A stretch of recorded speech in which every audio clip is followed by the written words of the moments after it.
কারিনা কায়সার মারা গেলেন, আওয়ামী ফ্যাসিস্ট ইতরেরা তার মৃত্যু নিয়ে ইতরামি করছে, এরা করবেই। কিন্তু কারিনা কায়সারের মৃত্যু অনেকগুলো প্রশ্ন ছুড়ে দিল আমাদের মুখে। এই যে বিষাক্ত পানিবাহিত রোগ হলো তার, হেপাটাইটিস এ, এই যে তার ফ্যাটি লিভার, এইগুলো পানিবাহিত রোগ, এইগুলো বিষাক্ত খাবার দাবার খেয়ে এই রোগগুলো হয়েছে। ফ্যাটি লিভারে আরও 5 কোটি মানুষ আক্রান্ত, লিভার সিরোসিস হতে পারে আরও 1 কোটি লোকের, এদেরও তো মৃত্যু আসন্ন।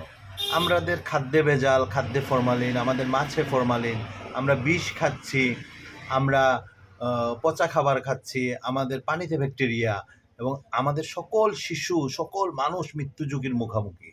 আমাদের চিকিৎসা ব্যবস্থা কোথায়? আমাদের খাদ্য নিরাপত্তা কোথায়? অবিলম্বে আমাদের খাদ্য নিরাপত্তা নিশ্চিত করতে হবে, এবং খাদ্য নিরাপত্তা, চিকিৎসা নিরাপত্তা নিশ্চিত করার উদ্যোগ গ্রহণ করা হোক। কারিনা কায়সারের মতো আরও 5 কোটি মানুষ যেন মারা না যায় খুব শীঘ্রই ভুগে ভুগে, সেটা নিশ্চিত করা হোক।